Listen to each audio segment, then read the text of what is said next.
ધન્ય છે મારી માને દીકરાને જગાડ્યો, ઉગા બેટા ઉભો થાજો, તાર બાપુ બોલાવે. અને નવગણ સહેજ હવળે ને તો અવાજ કરતા બંધ થઈ જાય. અને પેટના દીકરાને જેથી જગાડી, નવરાવી, નવા કપડા પહેરાવ્યા, માથે નાની પાગ બાંધી, ભેટે નાની કટાર બાંધી. અને માનો પ્રેમ તો જોઈ લેજો મિત્રો, પોતાની મસેથી લઈ થોડીક મસ આંજણ થોડુંક આંખેથી લઈ અને ધીમેક દીન ઉગાને ટીલું કર્યો. નકર ખબર છે કે પાછો નથી આવવાનો. છતાં માનો પ્રેમ જોગ મારા દીકરાને કોઈ નજર ન લાગી જાય. માં દેવકી વગર કૃષ્ણ ન મળે, જનેતા વગર ઉગો હોનબાઈ જેવા ઉગો ન મળે. તમે કલ્પના તો કરો, દેવાજ બોદરે તો હુકમ કરી નાખ્યો તો જાઓ જેને ઉછેરીને મોટો કરી છે નવઘરને મોકલી દેજો અને રાહ રાખીને વાત કરજો, એટલી જ વાત હતી ને સાહેબ. થડક ઉથડક અહીંયા થતું હતું દેવાજ બોદરને. કેમ થશે સમજાશે, કેમ થશે? પણ કહેવા ગયો એ માનું હયું કે જેથી કેવું બન્યું છે. અમારા રાવત બાપુએ તો દેવાય તાતાના ઘરના હોનબાઈ માને માં પાર્વતીની જોડે મૂકી દીધા છે. હે આયરાણી, હે ભગવતી, તું કેવડી મહાન છો. ભગવાન શિવે ગણપતિનું મસ્તક શિરછેદ કર્યું તેથી માં પાર્વતી ધીરજ મૂકી દીધી હતી. માં પાર્વતી તેથી એટલું બોલ્યા હતા, જે બન્યું હોય તે મારા દીકરાને હજેવન કરો, નહીતર બ્રહ્માંડનો કોળિયો કરી નાખીશ. તેથી શિવ ધ્રુજી ગયા હતા અને બ્રહ્મા અને વિષ્ણુને મળ્યા અવાજ કરવા, વિષ્ણુ જટ જાઓ, જે હામો મળે એનું માથું લાવો, પણ આને હજેવન કરો. પણ રાવત બાપુએ તો એવું કીધેલું, ધન છે આયરાણી તને, જેમ પાર્વતીના પતિએ એના દીકરાનું મસ્તક કાપ્યું એમ આયરાણીના પતિએ એના દીકરાનું મસ્તક કાપ્યું. કૈલાસ થી લઈને ગીરના નેહડા સુધી, આડીદર બોડીદર સુધી એમ કહેવાય કવિએ હરખાવી દીધું કે હે ભગવતી, હે આયરાણી. જેવી રીતે શિવ મહાદેવ પોતે પોતાના દીકરાનું મસ્તક શિરછેદ કર્યું તો પાર્વતીજી ધીરજ ન રાખી શક્યા અને મહાદેવને કહી દીધું તમે જે હો જે કરો તે મારો દીકરો હજેવન કરો. રાવત બાપુ તેથી લખ્યું સાહેબ કે હે માં, હે આયરાણી. મિત્રો થોડી ઘટના તો જુઓ તમે. માણસોએ કીધું છે ચોરે બોલાવે છે અને એક જ પથારીમાં એક જ ખાટલામાં ઉગો ને નવઘણ બે ભૂતા થા. એ ધન્ય છે મારી માને દીકરાને જગાડ્યો, ઉગા બેટા ઉભો થાજો, તાર બાપુ બોલાવે. અને નવઘણ સહેજ હવળે ને તો અવાજ કરતા બંધ થઈ જાય.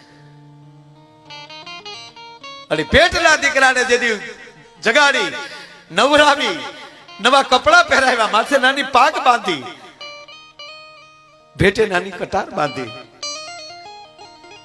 અને માનો પ્રેમ તો જોઈ લેજો મિત્રો, પોતાની મસેથી લઈ થોડીક મસ આંજણ થોડુંક આંખેથી લઈ અને ધીમેક દીન ઉગાને ટીલું કર્યો.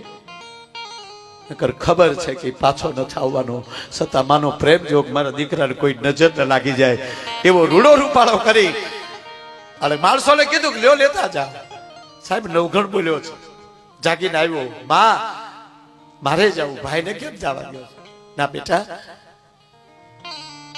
તારે મારે હારે જવાનું છે, ભાઈ બાપુ હારે જાય છે.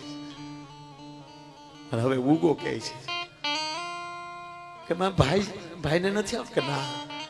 ઉગા એક વાત કહું બેટા, તારે ભાઈ બનીને જવાનું છે. આજે એટલી ટકોર દીકરાને કરી દે અને એ જ માણસો જેથી લઈને આવતા હતા અને દેવાજ બોદરે જ્યાં પોતાના પડેલા દીકરાને દુશ્મનોના હાથમાં લઈને આવતો જોયો અને જ્યાં ઉગાને જોઈ ગયા અને તેથી દેવાજ બોદરે કીધું ધન્ય છે આયરાણી તે મારા ખોરડાને ઉજળું કરી દેખાડ્યું. બે ડગલા આગળ આવીને ઉગાનું બાવડું પકડી અને કીધું કે લ્યો દરબાર, લ્યો તમારો દુશ્મન. અને 5 વર્ષના 7 વર્ષના દીકરાને પૂછવું છે, શું નામ છે તારું? તેથી કહેવાય ગયો એ આયરના દીકરાએ મૂછ નહોતી મોઢે, હજી 7 વર્ષનો જ હતો તો એ ખુમારેથી બોલ્યો છો મારું નામ નવઘણ છે. પરિવારની ટકોર જે સમજી જાય નીતિન ના ખ્યા ખ્યાઈ થતી હતી ને વાતો થતી લ્યો આ દુશ્મન હોય તો કાપી નાખો માથું. ઈ ઉગો નહોતો સાંભળતો, ઈ સાંભળતો હતો. લ્યો દેવાય હતા તમારો દીકરો ન હોય અને દુશ્મન જ હોય તો વાઢી નાખો માથું. તેથી સાહેબ ઉગાએ ઈશારો કર્યો હતો બાપને, ઊંધું ખોઈ ગયો માથું ઝુકાવીને. હું કામ કે મારી આંખ મારા બાપ ઉપર જાય તો મારા બાપનો હાથ ધ્રુજી જાય અને ઘા હરખો નહીં થાય તો.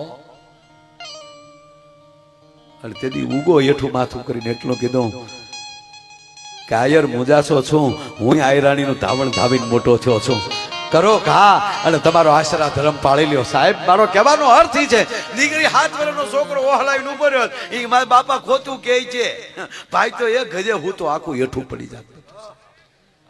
વાત આ એ માટે કરું કે હાલવા શીખો ને સમજણા થાવ ને ત્યાંથી લઈને મરો ત્યાં સુધી ઈ જિંદગીમાં ન ભૂલતા તમે કોણ છો, ઈ તમારે કેમ જીવાય. સાહેબ હા આજે દ્વારકાના ધામમાં આવ્યા છો એવી પ્રતિજ્ઞા લેજો કે અમે હપીને રહેશું. હપ છે જ, આ હપ દેખાડે છે ને બધાને. આજે એટલી હાજરી જે છે એ બધાનો હપ દેખાડે. આનાથી અનેક ગણો પ્રેમ વધે, ભાવ વધે.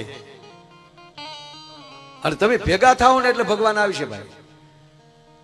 ભેગા થાવ એટલે ભગવાન આવે. આવી રીતે એકવાર લોખંડનું સંમેલન ભેગું થયું હતું સાહેબ. લોખંડનું સંમેલન, લોખંડની નાચ તો હોય જ ને. હા મલદેભાઈ એક બે વાત મારે હજી સુદામાની વાત તો કરવાની બાકી છે. એક ટુકડો યાદ આવ્યો એટલે કહું, મને જડ્યું. તાંદુલ ક્યાંથી પોટલી છે જ આવ્યું છે એટલે હું બધી વાતો કરવાનો છું. અને હવે કાંઈ જો હાવ નિરાત જ છે. રાસ તો હવારે છે બરાબર, અને બધા અહીંયા હામું આવી રીતે જાગરણ કરવાનો સમય આવ્યો છે. એટલે મોજથી આજ તમને હસાવાય છે, સારી વાતો કર. આપણે સારું જ કરીએ છીએ રોજ, સારી જ વાતો કરું છું હું તો યાર.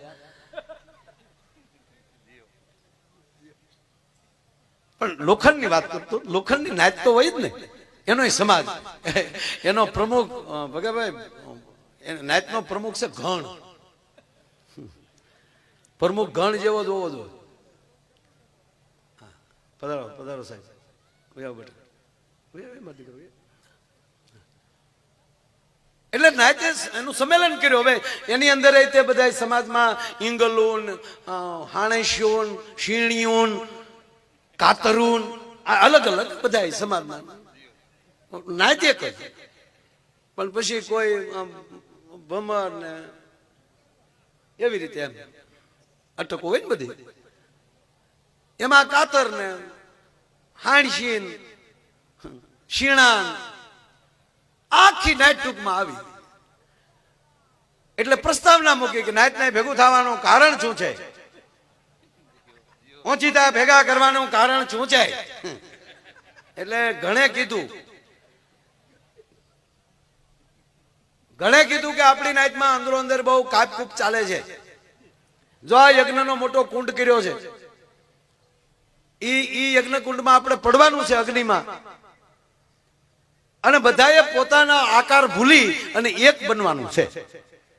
હું કલાકાર છું ને આ બોલો છે નહીં, અહીંયા બધા હેરગ્યા. આપણે બધાએ ખોટા આકાર લઈ લીધા છે. એ અગ્નિમાં જઈ અને આપણે પડવાનું છે, એમાં ઓગળી જવાનું છે અને બધાએ એક બનવાનું છે. એટલે એક જણાએ કીધું કે એ તો જે પણ એવા હોય એને એને જ. એટલે પહેલું જ વહેલું કાતરબેન ને બોલાવ્યા. હે કાતર, ખાબે તું એકના બે જ કટકા જ કરીશું. તો કાતર કે પ્રમુખ સાહેબ બોલવામાં ધ્યાન રાખજો, હું કઈ નાયત ને નથી કાપતી, પણ કરી તો કાપવાનું ને. ખાબે કાતર ખાબકી. એ શીણી તું ખાબે, તું એકના બે જ કરશો. કાતર કે તમે સાંભળજો, માનને અધ્યક્ષરે આપના માધ્યમથી કહેવા માંગુ છું કે મને હાણશી પકડી રાખે છે ને તમારો ભાઈ છે ને હથોડો ઈ માથે પડે પછી હું કાપું છું. બોલો હથોડા ને ખાબે હથોડા. હથોડો દોડીને પડી ગયો. હાણશી કે આપણે બોલવાનું છે જ નહીં, ખાબકો જ તે. પછી શીણી ખાબ બહુ લાંબુ છે, ટૂંકું લઈ લઉં. છેલ્લે સોય અને સુયા ને પતિ પત્ની બે ને બોલાવ્યા. બોલા મેં શીણો હતો જ ભેગો, કઈ શીણી એકલી નહોતી. આ બધું કોઈ દી એકલા થતું જ નથી. કાંઈ ભાભો હોય તો ડોશી હોય જ, ડોશી ન હોય તો ભાભો છો જ ન હોય. હાવણી હોય એટલે હાવણો હોય જ, કીટલી હોય એટલે કીટલો હોય જ, તપેલી હોય એટલે તપેલો હોય જ, ટોપ હા સિંગલ હોય જ નહીં કાંઈ. આજે અમે ગાઈએ છીએ આ તમને એમ લાગે આમાં બધું હોય જ. જુઓ તમને કહું,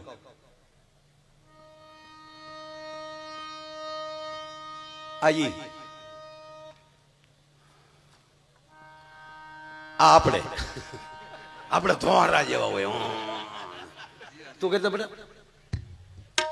ઈ આપણે એને નરખર કહેવામાં આવે. સુરમાઈ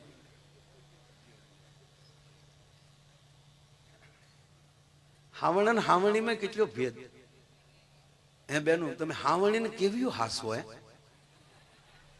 રૂમ વાળશે, રસોડું વાળશે, વધી વધી ઓસરી અને વધી વધી બે પગથિયાલી પાછી વળશે અને હાસવીને મૂકી દે ફળિયામાં. હાવણા ફળિયું વાળે, ગમાણ વાળે, કોકની હેરી વાળ જાવે અને ઊંધે કાંઈ ગમાણમાં પીડ્યો હોય અને એમાંય ઢીલો થાય તો ઊંધો ઠપકારે ખમ ખમ કરી. કોઈ દી હાવણીને એવી રીતે ઠપકારી ન હોય.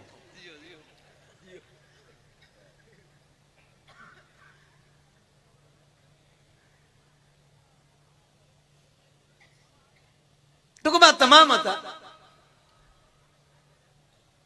એ બધા અગ્નિકુંડમાં પડ્યા અને છેલ્લે ઘણ પણ પડ્યો અને તમામ લોખંડ પીગળ્યું. અને તમને પગે લાગીને કહું બાપ, જ્યાં સુધી અંદરથી નહીં પીગળો ત્યાં સુધી એક નહીં થઈ શકો. પીડા એક કરી દેશે, પીડા એક કરે છે. અને મૂળભાઈ સાહેબ બન્યું એવું, એ તમામ લોખંડ પીગળી ગયું, પોતાના આકાર મૂકી દીધા અને એનો થંભ બન્યો. અને એકતાનો થંભ જ્યારે થયો અને એ હરણાકશે ધગાયો અને પછી પ્રહલાદને કીધું કે લે બત ભર એક થશો અને પછી આવી કૃષ્ણની ભક્તિ ફળશે અને એની અંદર એ થંભ ફાટે ને એટલે નરસિંહ ઈશ્વર જ પ્રગટ થાય, એમાં બીજો કોઈ પ્રગટ ન થાય. આજ લાગે છે આ દ્વારકાધીશ પ્રગટ થયો છે, આપણી ભેળો જ હોય છે. ભગવાન દ્વારકાધીશ, હું જાહેરમાં ઘણીવાર બોલ્યો છું કે આ દ્વારકાધીશની એવડી કૃપા છે કે અહીંયા આવ્યા હોય અને સમય ન હોય, હવે નવરા ધૂપ જ હોય પણ કદાચ નીકળવું પડતું હોય, કઈક કામ એવું આવી ગયું નીકળવું પડે તો અહીંયા પહોંચ્યા પછી દર્શન કર્યા વગર પાછું જવું પડે તો જરાય રજ ન કરતા કેવલ એની ધજાના દર્શન કરી લે છો ને તોય તમારી આબરૂનો ધજાગરો કોઈ દી નહીં થવા દે મારો બાપ. ઈ દ્વારકાધીશ.